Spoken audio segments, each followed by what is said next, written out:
تدبر قرآن امین احسن اصلاحی سورہ نمل آیات 7 تا 14 آگے کا مضمون۔ آگے حضرت موسیٰ علیہ السلام کی سرگزشت کے اس حصے کا اجمالی حوالہ ہے جب ان کو اللہ تعالیٰ نے نبوت سے سرفراز فرمایا اور 9 معجزات سے مسلح کر کے ان کو فرعون اور اس کی قوم کے پاس انذار کے لیے جانے کی ہدایت فرمائی۔ یہاں اس سرگزشت کے حوالے سے مقصود حضرت صلی اللہ علیہ وسلم کو خاص طور پر 3 باتوں کی طرف متوجہ کرنا ہے۔ پہلی یہ کہ آپ صلی اللہ علیہ وسلم کو بھی اللہ تعالیٰ نے اسی طرح قرآن کی وحی سے سرفراز فرمایا ہے جس طرح حضرت موسیٰ علیہ السلام کو نبوت سے سرفراز فرمایا۔ یہ اللہ تعالیٰ کا ایک انعام ہے جو آپ صلی اللہ علیہ وسلم پر ہوا ہے۔ نہ آپ صلی اللہ علیہ وسلم کو اس نئے تجربے سے پریشان ہونا چاہیے اور نہ دوسروں کو اس سے وحش ہونے کی کوئی وجہ ہے۔ دوسری یہ کہ جو لوگ ایمان نہیں لانا چاہتے وہ دنیا جہان کے معجزے دیکھ کر بھی اندھے ہی بنے رہتے ہیں۔ حضرت موسیٰ علیہ السلام کو اللہ تعالیٰ نے 1-2 نہیں بلکہ اکٹھے 9 معجزات دیے، اور جن لوگوں کو وہ معجزے دکھائے گئے ان کو یقین تھا کہ یہ خدائی معجزات ہیں، لیکن پھر بھی وہ ایمان نہیں لائے۔ تیسری یہ کہ مفسدین کو اللہ تعالیٰ ایک خاص مدت تک ڈھیل دینے کے بعد لازماً منع کر دیتا ہے۔ اس روشنی میں آگے کی آیات کی تلاوت فرمائیے۔ اعوذ باللہ من الشیطان الرجیم، بسم اللہ الرحمن الرحیم۔ اذ قال موسیٰ لأہلہ انی آنست نارا سآتیکم منہا بخبر او آتیکم بشہاب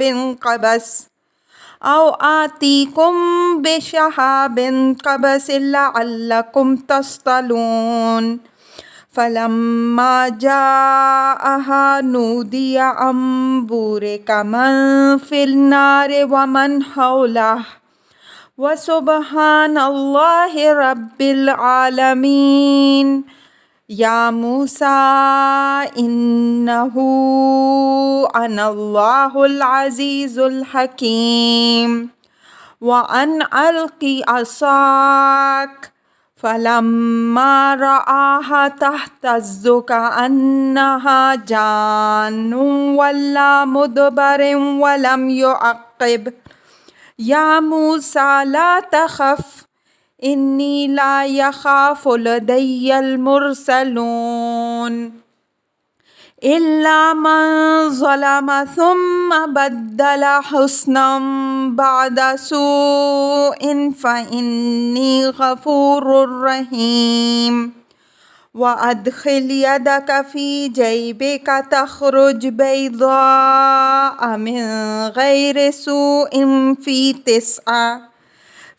9 آيات إلى فرعون وقومه إنهم كانوا قوما فاسقين فلما جاءتهم آياتنا مبصرة قالوا هذا سحر مبين وجاهدوا بها واستيقنتها أنفسهم ظلما وعلوا فانظر کیف کان عاقبۃ المفسدین۔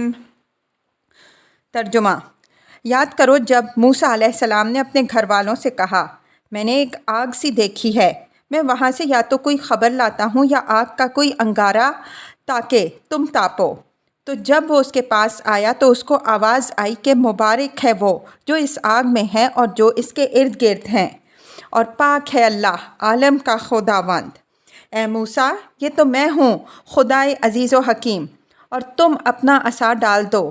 تو جب اس نے اس کو اس طرح حرکت کرتے دیکھا کہ گویا وہ سانپ ہو تو وہ پیچھے کو مڑا اور پلٹ کر بھی نہ دیکھا۔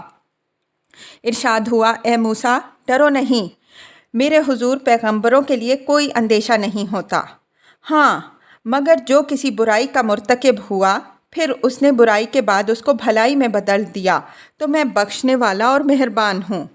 اور تم اپنا ہاتھ اپنے گریباں میں ڈالو وہ بغیر کسی مرض کے سفید نکلے گا۔ 9 نشانیوں کے ساتھ فرعون اور اس کی قوم کے پاس جاؤ، وہ بڑے ہی نافرمان لوگ ہیں۔ پس جب ان کے پاس ہماری آنکھیں کھول دینے والی نشانیاں آئیں، انہوں نے کہا یہ تو کھلا ہوا جادو ہے، اور انہوں نے ظلم اور گھمنڈ کے سبب سے ان کا انکار کیا، حالانکہ ان کے دلوں نے ان کو تسلیم کیا۔ تو دیکھو کیا ہوا ان مفسدین کا انجام۔ الفاظ کی تحقیق اور آیات کی وضاحت۔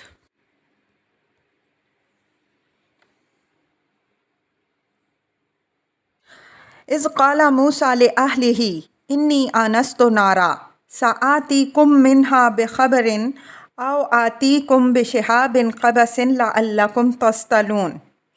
حضرت موسیٰ علیہ السلام کی یہ سرگزشت پچھلی صورتوں میں گزر چکی ہے اور اس کے ہر جز کی وضاحت بھی ہو چکی ہے۔ یہاں ہم اس کے صرف اس پہلو کو مد نظر رکھیں گے جس کا تعلق سورہ کے نظام سے ہے۔ نبوت اور رسالت کے متعلق یہ بات معلوم ہے کہ یہ کوئی عام تجربے کی چیز نہیں۔ اس کا تجربہ صرف انہی لوگوں کو ہوا ہے جن کو اللہ تعالیٰ نے اس کار خاص کے لیے منتخب فرمایا ہے۔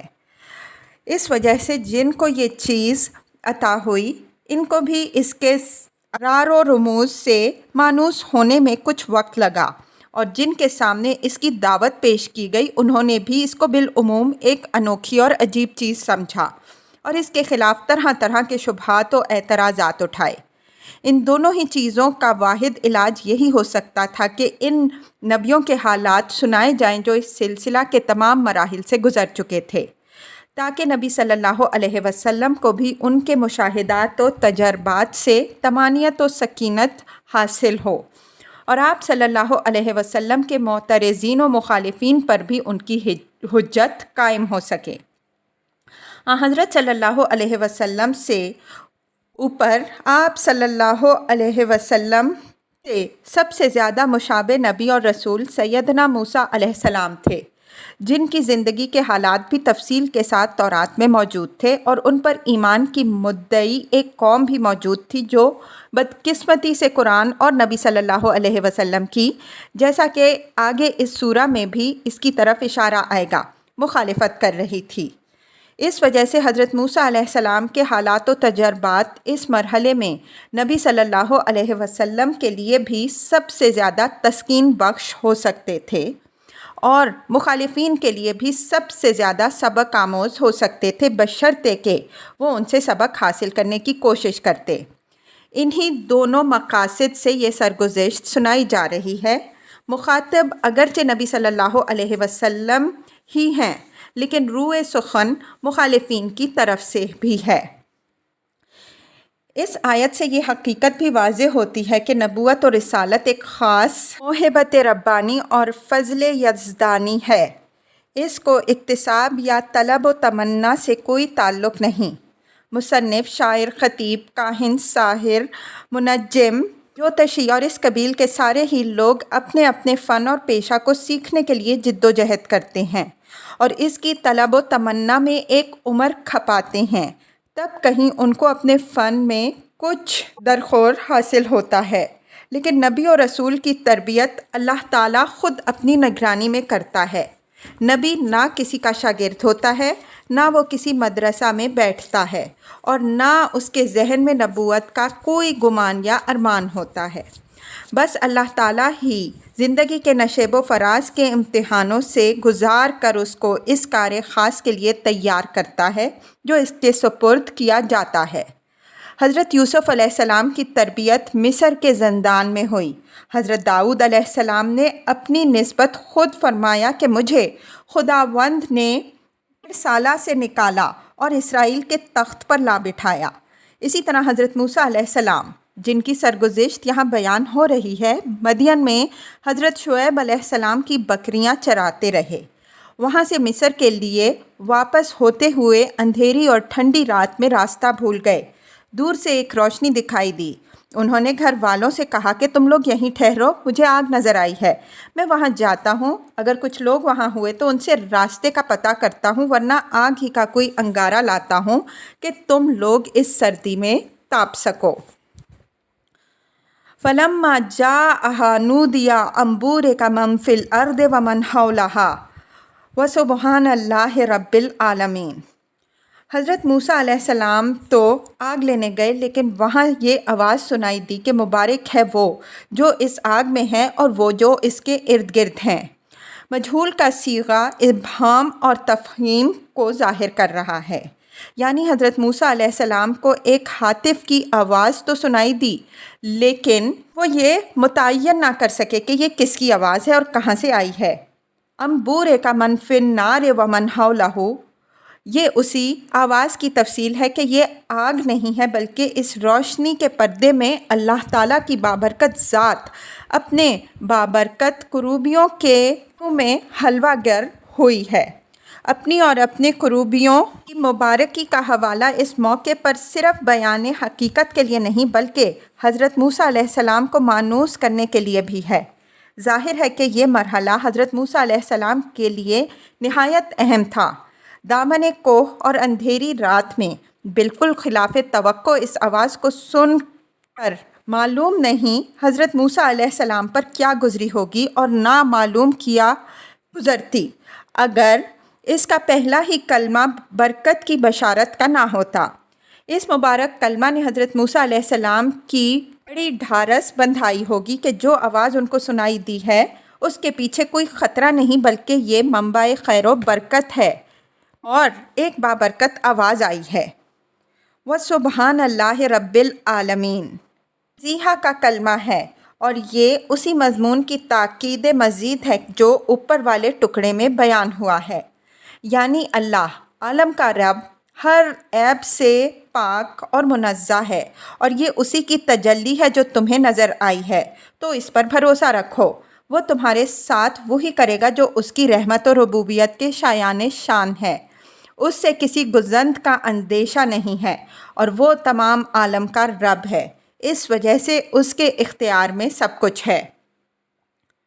یا موسیٰ انہ انا اللہ العزیز الحکیم۔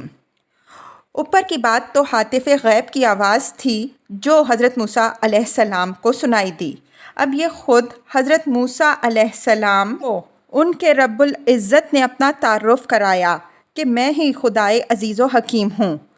ان صفات سے تعارف کرنے کی وجہ ظاہر ہے کہ یہ نہیں ہو سکتی کہ حضرت موسیٰ علیہ السلام ان سے ناواقف تھے۔ حضرت موسیٰ علیہ السلام بنی اسرائیل میں پیدا ہوئے تھے اور ایک مدت تک حضرت شعیب علیہ السلام کی صحبت و معیت میں رہے تھے، اس وجہ سے اللہ تعالیٰ کی ان صفات سے ناواقف نہیں ہو سکتے۔ مقصود ان کی تذکیر ہے۔ اس مہم کے لیے ان کے قلب کو مضبوط کرنا تھا جس پر اللہ تعالیٰ نے ان کو مامور فرمانا چاہا۔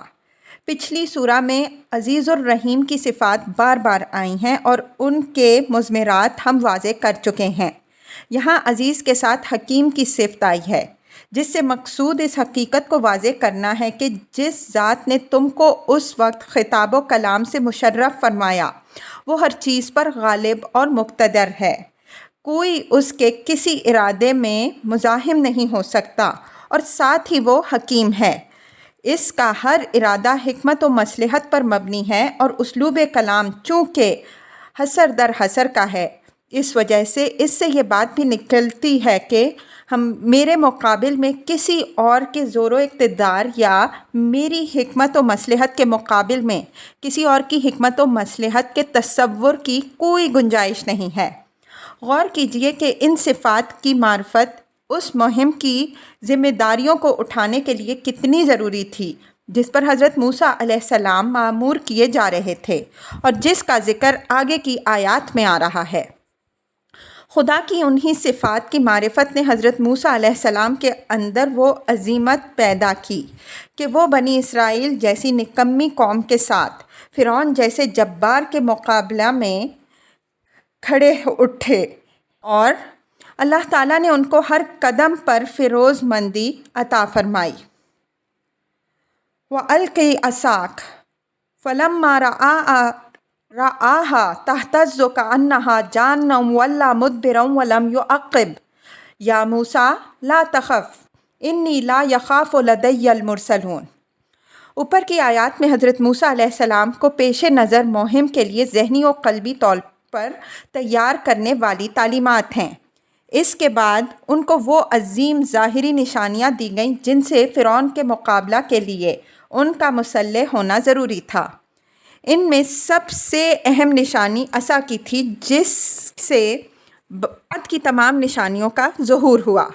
اس نشانی کی وضاحت ہم دوسرے مقامات میں کر چکے ہیں اور یہ بات بھی واضح کر چکے ہیں کہ بالکل پہلے ہی مرحلے میں حضرت موسیٰ علیہ السلام کو یہ نشانیاں کیوں دی گئیں۔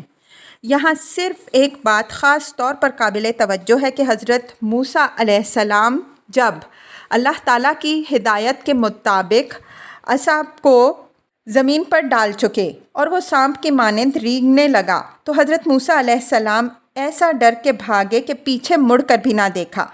اس واقعے کا یہ پہلو ہمارے نزدیک اس حقیقت کے اظہار کے لیے یہاں خاص طور پر ظاہر کیا گیا ہے کہ نبوت کے ابتدائی مرحلہ کے مشاہدات نبی کے لیے بالکل نامانوس، نہایت انوکھے اور عجیب ہوتے ہیں۔ اس وجہ سے وہ شروع میں ان سے گھبراتا ہے، لیکن پھر آہستہ آہستہ اللہ تعالیٰ اس کو ان سے مانوس کر دیتا ہے۔ یہ اس بات کی شہادت ہے کہ حضرات انبیاء علیہم السلام کو یہ چیز طلب اور ارمان پر نہیں ملی ہے، بلکہ بالکل خلاف توقع اس کا ظہور ہوا ہے، اور بڑے اندیشوں، بڑی فکروں اور بہت ہی احتیاط کے ساتھ انہوں نے ایک فریضہ الہی کی حیثیت سے اس کی ذمہ داری اٹھائی ہے، جبکہ ان کو پوری طرح یہ شرح صدر حاصل ہو گیا ہے کہ جو مشاہدے ان کو ہو رہے ہیں یہ خدا کی طرف سے ہیں اور وہ ایک خاص فریضہ کے لیے اللہ تعالیٰ کی طرف سے مامور ہیں۔ ہمارے نبی کریم صلی اللہ علیہ وسلم کو ابتدائی نبوت میں جو مشاہدے ہوئے اور ان کے سبب سے آپ صلی اللہ علیہ وسلم پر شروع میں جو کیفیت طاری رہی، اس کے بعض اہم پہلوؤں کی طرف آخری گروپ کی صورتوں میں اشارات ہیں۔ انشاءاللہ ان کے محل میں ہم ان کی وضاحت کریں گے۔ یا موسیٰ لا تخف انی لا یخاف لدی المرسلون۔ جب حضرت موسیٰ علیہ السلام اپنے عصا کو سانپ کی صورت میں دیکھ کر بھاگے اور پیچھے مڑ کر بھی دیکھنے کی انہیں جرت نہ ہوئی تو اللہ تعالیٰ نے ان کو نہایت دل نواز انداز میں تسلی دی کہ موسیٰ تم نہ ڈرو، اس سے تم کو کوئی خطرہ نہیں ہے، اس سے جو خطرہ پیش آئے گا وہ تمہارے دشمنوں کو پیش آئے گا۔ اللہ تعالیٰ کے حضور میں اس کے رسولوں کے لیے کوئی اندیشہ نہیں ہوتا، وہ بالکل مامون و محفوظ ہوتے ہیں۔ البتہ جن لوگوں کی طرف وہ بھیجے جاتے ہیں ان لوگوں کے لیے خطرہ ہے کہ اگر وہ رسولوں پر ایمان نہیں لاتے، مطلب یہ ہے کہ تم خدا کے رسول ہو اور یہ عصا تمہارے لیے ایک تلوار ہے، تو تم اس سے کیوں ڈرو؟ اس سے ڈریں تمہارے دشمن۔ الا من ظلم ثم بدل حسنا بعد سوء فانی غفور الرحیم۔ اللہ تعالیٰ کے نیک اور سلیم الفطرت بندوں کا حال یہ ہوتا ہے کہ جب ان کو کوئی اندیشے کی حالت پیش آتی ہے تو وہ فوراً ان کا ذہن اپنی کسی غلطی کی طرف جاتا ہے کہ مبادا یہ اسی کا خمیازہ ہو سکتا ہے کہ حضرت موسیٰ علیہ السلام کا ذہن اس موقع پر قبطی کے قتل کے واقعے کی طرف منتقل ہوا ہو، اگرچہ اس کے بعد حضرت موسیٰ علیہ السلام نے توبہ کر لی تھی اور اللہ تعالیٰ نے ان کی توبہ قبول بھی فرما لی تھی، لیکن حضرات انبیاء علیہم السلام اور صالحین اپنا محاسبہ کرنے میں بڑے محتاط ہوتے ہیں۔ اس وجہ سے لا یخاف لدی المرسلون کے وعدہ بشارت کو مؤکد کرنے کے لیے اللہ تعالیٰ نے حضرت موسیٰ علیہ السلام کو یہ اطمینان بھی دلایا کہ میرے کسی بندے سے اگر کوئی غلطی صادر ہو جاتی ہے پھر وہ توبہ و اصلاح سے اس کی تلافی کر دیتا ہے تو میں اس کو معاف کر دیتا ہوں، میں بڑا ہی غفور و رحیم ہوں۔ اس بات کو یہاں عام صیغے میں فرما کر اس کے فیض کو ہماگیر کر دیا ہے کہ یہ معاملہ کچھ تمہارے ہی لیے خاص نہیں ہے، بلکہ میں اپنے ہر بندے کے ساتھ یہی معاملہ کرتا ہوں۔ وَأَدْخِلْ يَدَكَ فِي جَيْبِكَ تَخْرُجْ بَيْضَاءَ مِنْ غَيْرِ سُوءٍ فِي 9 آيَاتٍ إِلَى فِرْعَوْنَ وَقَوْمِهِ إِنَّهُمْ كَانُوا قَوْمًا فَاسِقِينَ۔ یہ دوسری نشانی ہے جو اسی موقع پر عطا ہوئی۔ اس کی وضاحت بھی پیچھے سورہ اعراف اور سورہ طٰہٰ وغیرہ میں گزر چکی ہے۔ تخرج بیضاء کے ساتھ من غیر سوء کی قید حضرت موسیٰ علیہ السلام کے اس تردد کو رفع کرنے کے لیے تھی کہ ہاتھ کے سفید ہونے سے ان کو کسی مرض کا وہم نہ ہو۔ قرآن کے اسلوب بیان سے یہ بات واضح ہوتی ہے کہ یہ اطمینان دہانی ان کو یہ معجزہ دیتے وقت ہی کر دی گئی تھی، اور یہی بات قرین عقل و فطرت ہے۔ حضرت موسیٰ علیہ السلام کو عصا کے معجزے سے جو تشویش ہوئی تھی، اسی طرح کی تشویش ان کو اس معجزے سے بھی ہوتی اگر یہ اطمینان دہانی ان کو نہ کر دی جاتی۔ اس سے ضمناً تورات کے اس بیان کی تردید ہوتی ہے کہ حضرت موسیٰ علیہ السلام کے ہاتھ میں برس کے مانند سفیدی تھی۔ اس پر تفسیر سورہ طٰہٰ میں ہم گفتگو کر چکے ہیں۔ فی تسع آیات الی فرعون و قومہ، اس سے پہلے فعل اذهب محذوف ہے، یعنی 9 نشانیوں سے مسلح ہو کر فرعون اور اس کی قوم کے پاس انذار کے لیے جاؤ، وہ بڑے ہی نافرمان ہو گئے ہیں۔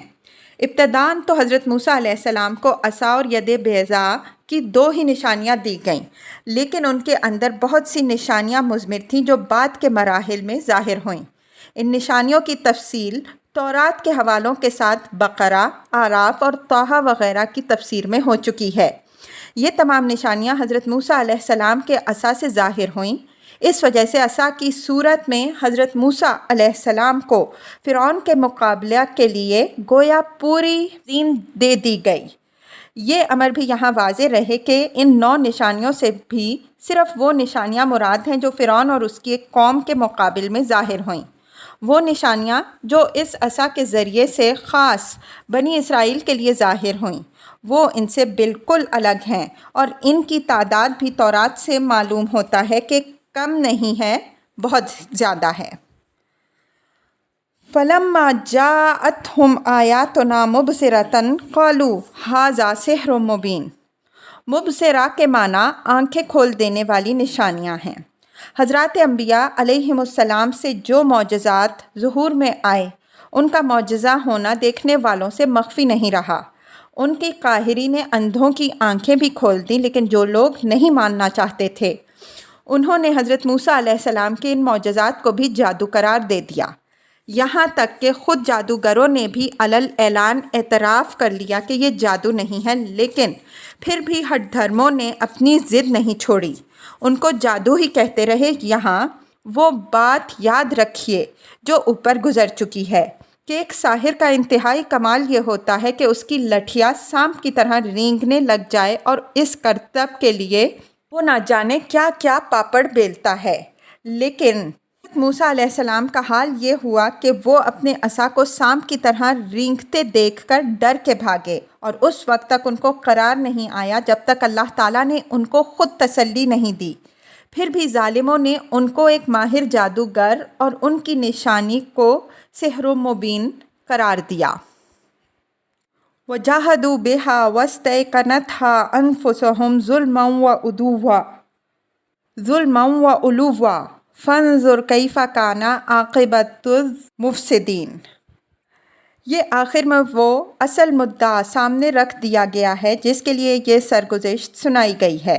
حضرت صلی اللہ علیہ وسلم کو مخاطب کر کے فرمایا گیا کہ جو لوگ دعوت حق کو قبول نہیں کرنا چاہتے، وہ 1-2 نہیں بلکہ 9 معجزات دیکھ کر بھی اپنے انکار کے لیے کوئی نہ کوئی بہانہ ڈھونڈ ہی لیتے ہیں۔